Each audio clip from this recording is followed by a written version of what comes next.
उपहार तो मेरी माँ ने दिया था, इसे संभाल कर रखना है। चलो बाजार से सब्जियां लेकर आती हूँ। वो गहनों को मेज पर छोड़कर बाहर चली जाती है। तभी पुट्ठा वहाँ आता है। अरे ये दरवाजा तो हमारे घर के ही जैसा लग रहा है। घर तो मेरा ही है, लेकिन न जाने क्यों अजनबी सा लग रहा है। इसे मैंने कब बनवा लिया, मुझे तो याद ही नहीं।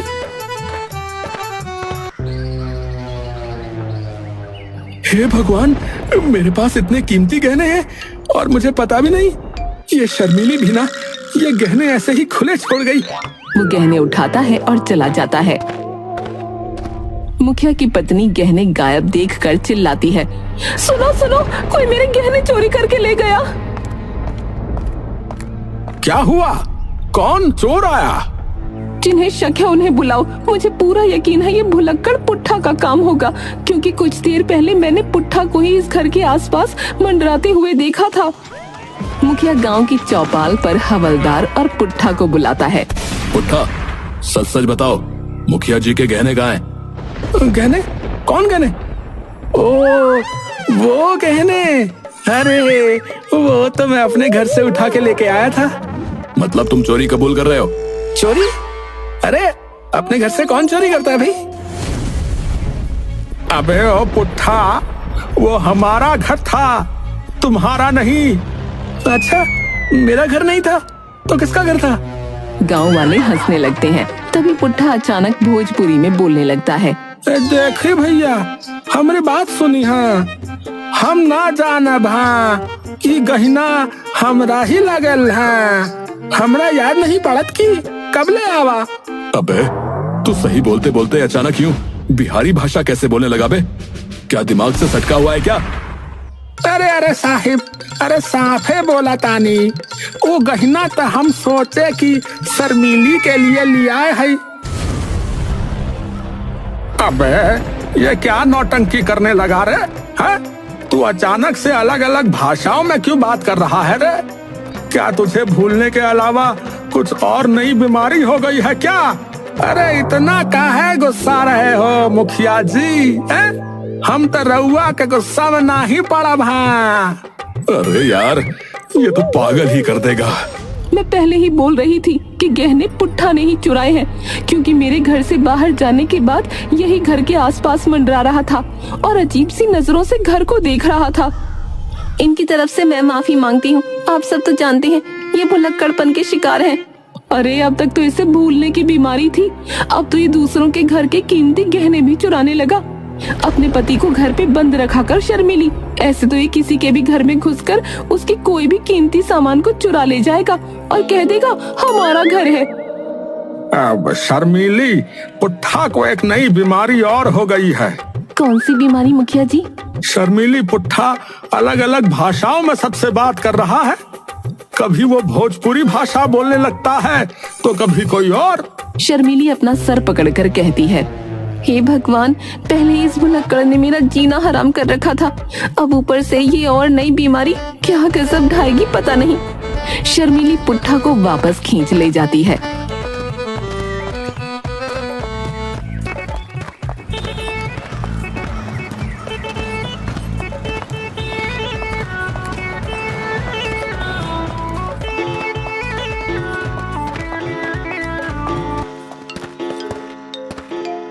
पुट्ठा अपने घर पर सर झुकाए बैठा है और शर्मीली गुस्से से उसे देख रही है। तौबा है, गांव भर में हमारा नाम डुबो दिया। पता नहीं किस घड़ी तुम्हारे साथ शादी करी, मेरी किस्मत ही फूट गई। पुट्ठा उलझन में उसकी बातें सुनता है और अचानक भूल जाता है कि शर्मीली कौन है। वो उसे घूरता है और अचानक से अंग्रेजी बोलने लगता है। Hey, who are you? What are you doing in my house? वो उठकर शर्मीली के गाल पर थप्पड़ जड़ देता है। अरे थप्पड़ क्यों मारा? और ये कौन सी बकवास कर रहे हो? ये who are you क्या है? पुट्ठा इंग्लिश में ही बड़बड़ाना शुरू कर देता है।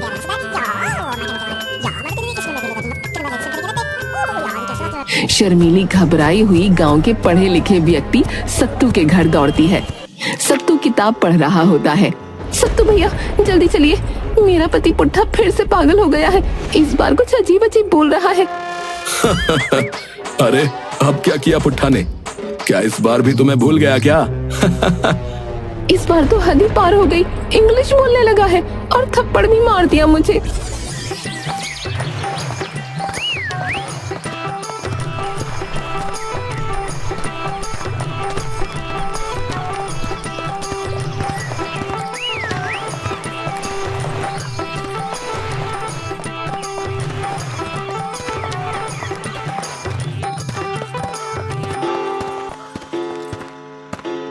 सत्तू और शर्मीली घर में आते हैं। पुट्ठा कुर्सी पर बैठा खुद को राजा समझते हुए बोल रहा है। I don't know who this lady is. She came to my house and started shouting. Someone take her away. सत्तू ठहाका लगाकर हंस पड़ता है। अरे शर्मीली, ये कह रहा है कि तुम कौन हो और ये तुम्हें घर से निकलने को कह रहा है, और ये भी कह रहा है कि इसकी अभी शादी नहीं हुई। सुनकर शर्मीली के होश उड़ जाते हैं। वो गहरी सोच में डूब जाती है। हे भगवान, इस बार पुट्ठा को भूलने का बड़ा भयानक दौरा पड़ा है, लेकिन ये अलग अलग भाषाएं कैसे बोल रहा है? पुट्ठा फिर से इंग्लिश में बोलता है। Why are you all staring at me? Get out of my house. सत्तू और शर्मीली एक दूसरे को देखते हैं। सत्तू मुस्कुराते हुए कहता है। शर्मीली, तुम्हारे पुट्ठा का तो नया अवतार हो गया है। अब इस बार इंग्लिश वाला राजा समझ लो इसे। शर्मीली सिर पकड़कर बैठ जाती है और पुट्ठा राजा की तरह चाय मंगवाने का आदेश देता है।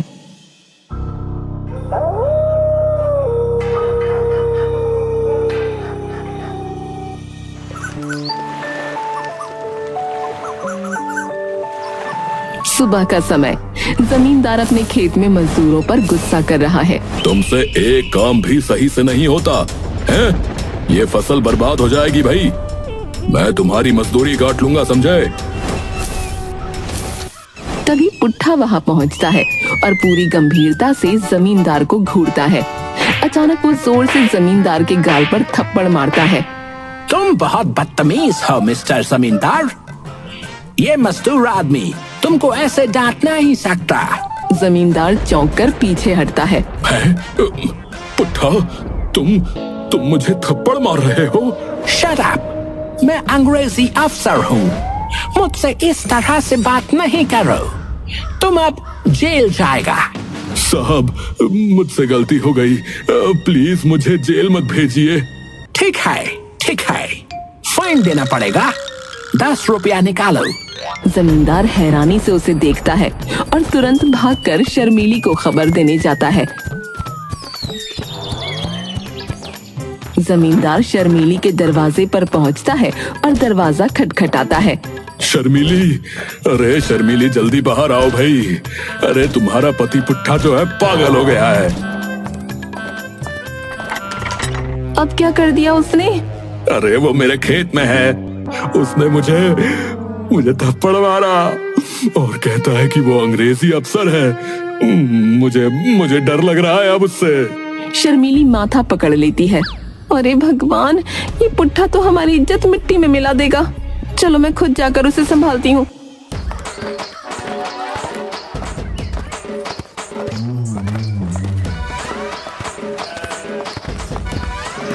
शर्मीली खेत में पहुंचती है। तुम फसल ऐसे काटेगा, नहीं तो मैं तुमको जेल भेज देगा। शर्मीली गुस्से में उसके पास पहुंचती है। पुट्ठा, ये नौटंकी बंद करो और घर चलो। तुम कोई अंग्रेज अफसर नहीं हो। देश को आजाद हुए 100 साल से ऊपर हो गए हैं। ओए, तू झूठ बोल रही है। और मैं अंग्रेज अफसर नहीं, और मैं क्रांतिकारी हूँ। और जमींदार दुष्ट है और मैं उसे सबक सिखा रहा हूँ। अब ये कौन सा नया नाटक है? पंजाबी कैसे बोलने लगे? पुट्ठा सीना चौड़ा कर खड़ा हो जाता है। और मैं भगत सिंह का साथी हूँ और ये जमींदार गरीबों को सताता है। मैं उसे सुधार के रहूंगा। शर्मीली, इसे यहाँ से ले जाओ। ये तो सच में पागल हो गया है और सबको पागल कर रहा है। चलो घर चलो। तुम क्रांतिकारी नहीं हो और ये सब बेवकूफी बंद करो। पुट्ठा बड़बड़ाता हुआ घर वापस आता है।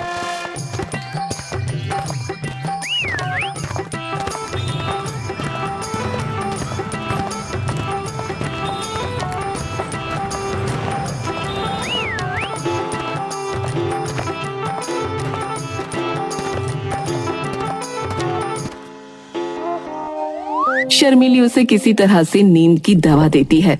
आज इसे सुला देना ही ठीक है, वरना पता नहीं कल कौन सा नया ड्रामा करेगा। पुट्ठा दवा खाकर सो जाता है।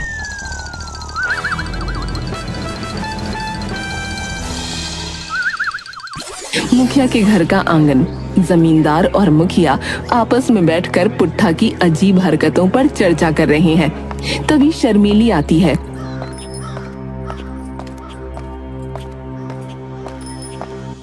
अरे शर्मिली, अच्छा हुआ तुम आ गई। हम तुम्हारे ही पास जाने वाले थे, तुम्हारे पुट्ठा के बारे में ही बात कर रहे थे। अब मैं क्या करूं? पहले तो पुट्ठा सिर्फ भूलने की बीमारी से परेशान करता था, लेकिन अब तो वो अजीब अजीब हरकतें कर रहा है।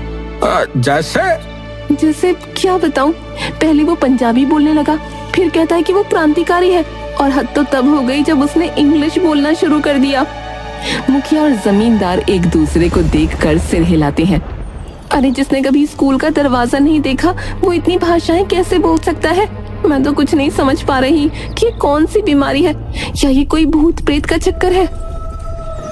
शर्मिली, तुम चिंता मत करो। मेरा एक रिश्तेदार है, डॉक्टर पकोड़ा। उसने बड़े बड़े भुलक्कड़ों और पागलों को जो है सही किया है भाई। शाम तक वो यहाँ आ जाएगा। तुम पुट्ठा को जो है उसे दिखा देना। मुझे पूरा यकीन है कि वो पुट्ठा को सही कर देगा।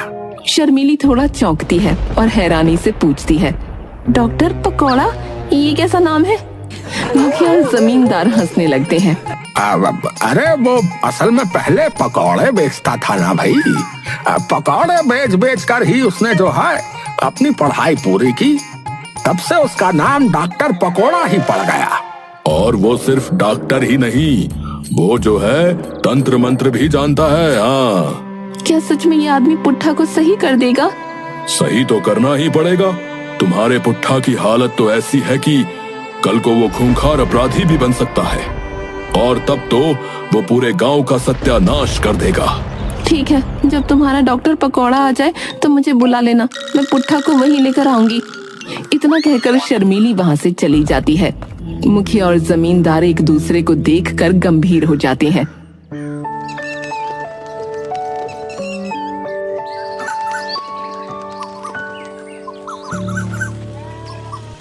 मुखिया का घर, सुबह का समय।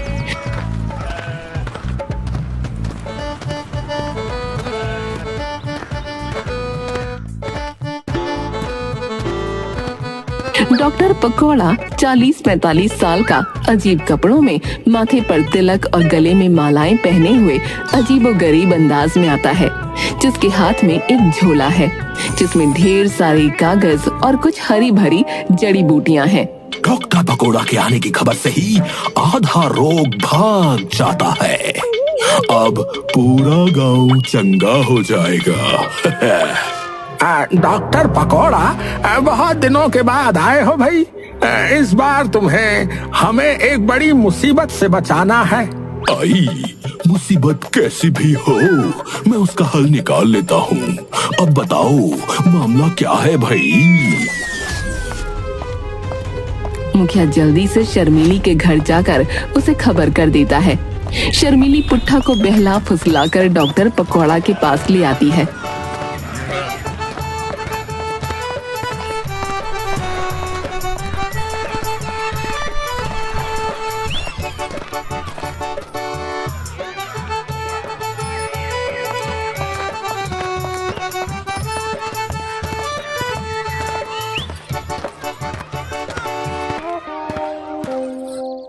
पुट्ठा को इस बात का बिल्कुल अंदाजा नहीं था कि उसे इलाज के लिए लाया गया है। हम यहाँ क्यों आए हैं? और ये बाबा कौन है? चुप रहो, ये बाबा नहीं डॉक्टर है, तुम्हारी बीमारी ठीक करने आए हैं। डॉक्टर पकोड़ा पुट्ठा को सिर से पैर तक देखकर गंभीर मुद्रा बनाता है। बहुत गंभीर मामला है, बहुत गंभीर। ये स्पिरिट पर्सनैलिटी का केस है भाई। शर्मिली और मुखिया चौंक जाते हैं। डॉक्टर साहब, ये कौन सी बीमारी है? हमने पहले तो कभी नहीं सुनी। आई, तुमने अपरिचित फिल्म नहीं देखी क्या? देखी है, पर वो तो फिल्म थी ना। आई, फिल्म असली जीवन से ही बनती है मुखिया। तुम्हारे पुट्ठा के अंदर अलग अलग व्यक्तित्व आ गए हैं भाई। तभी ये कभी अंग्रेज बन जाता है, कभी पंजाबी और कभी बिहारी। ये बीमारी दवा से नहीं, मेरी बातों से ठीक होगी। नहीं, मैं पुट्ठा को आपके पास अकेला छोड़ूंगी। डॉक्टर पकौड़ा मनाने लगता है। मुझे एक मौका दो, अगर मैं नाकाम रहा तो खुद पागल खाने चला जाऊंगा। मुखिया शर्मीली को समझाता है।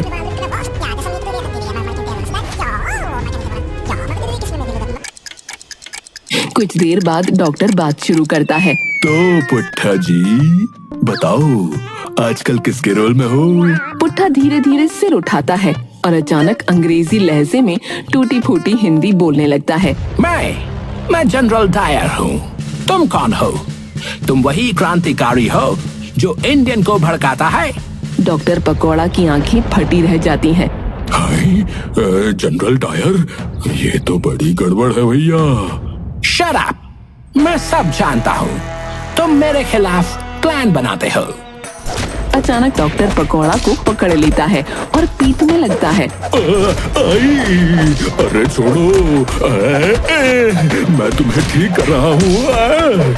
पुट्ठा अंग्रेजी लहजे में चिल्लाता है। तुम जेल जाएगा, मैं तुम्हें छोड़ेगा नहीं। डॉक्टर पकौड़ा डर के मारे छूट कर भागता है। डॉक्टर साहब, क्या हुआ? पुट्ठा ठीक हो गया? अरे पागल खाने में भर्ती करो इसे, मैं अब नहीं रुकूंगा।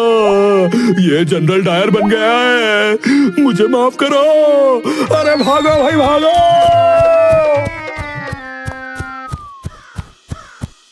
शर्मीली और मुखिया एक दूसरे को देखकर हैरानी में पड़ जाते हैं। शर्मीली और मुखिया डॉक्टर पकौड़ा के भागने के बाद बुरी तरह परेशान है। अब मैं इस मुलक्कड़ पुट्ठे का क्या करूं? पहले तो सिर्फ भूलने की बीमारी थी, अब तो ये अलग अलग भाषाएं भी बोलने लगा है। तभी एक साधु झोली लिए वहां आ जाता है।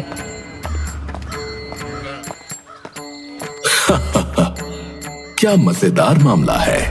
मुखिया चौंक कर साधु की तरफ देखता है। अरे बाबा जी, आपको हंसी क्यों आ रही है? यहाँ हमारी जिंदगी तबाह हो रही है और आप मजे ले रहे हैं। अरे कैसे साधु हैं आप?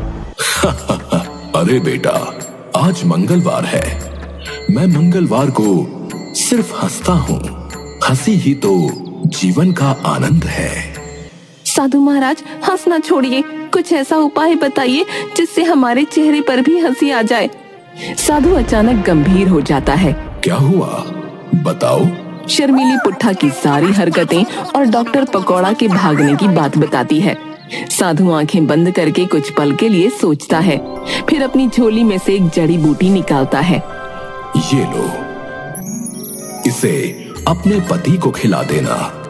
इससे उसका दिमाग शांत हो जाएगा और वो 2-3 दिन गहरी नींद सोएगा। उसका दिमाग थक चुका है और उसे आराम की आवश्यकता है। जब वो सोकर उठेगा तो बिल्कुल ठीक हो जाएगा। मुखिया और शर्मीली साधु को आश्चर्य से देखते हैं। क्या सचमुच ये काम करेगा? विश्वास रखो बेटा, ये जड़ी बूटी चमत्कारी है।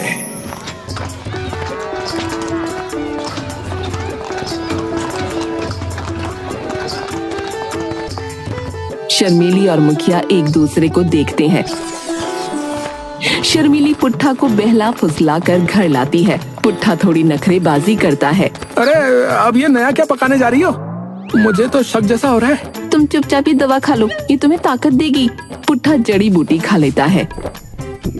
कुछ देर में उसकी आंखें भारी होने लगती हैं। अरे अरे अरे ये क्या हो रहा है? मुझे तो नींद से आ रही है।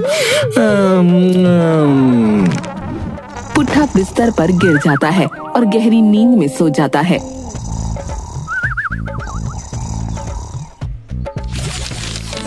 तीन दिन बाद पुट्ठा नींद से जागता है। वह धीरे धीरे उठता है। उसका चेहरा सामान्य दिख रहा है। शर्मीली पुट्ठा के पास बैठी है।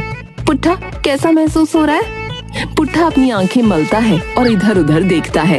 अरे ये मैं कहाँ हूँ और ये सब क्या हो रहा था? मुझे कुछ याद नहीं आ रहा। शर्मीली खुश हो जाती है और जोर से हंसने लगती है। पुट्ठा, तुम ठीक ठीक हो गई। अब तुम्हें भुलक्कड़पन की बीमारी नहीं है। पुट्ठा उसे हैरानी से देखता है। भुलक्कड़ी, मैं भूल जाता था। शर्मिली उसे गले लगाती है। पुट्ठा की हरकतें तो बंद हो गईं, लेकिन आगे पुट्ठा के कारनामे तो इसी तरह बने रहेंगे।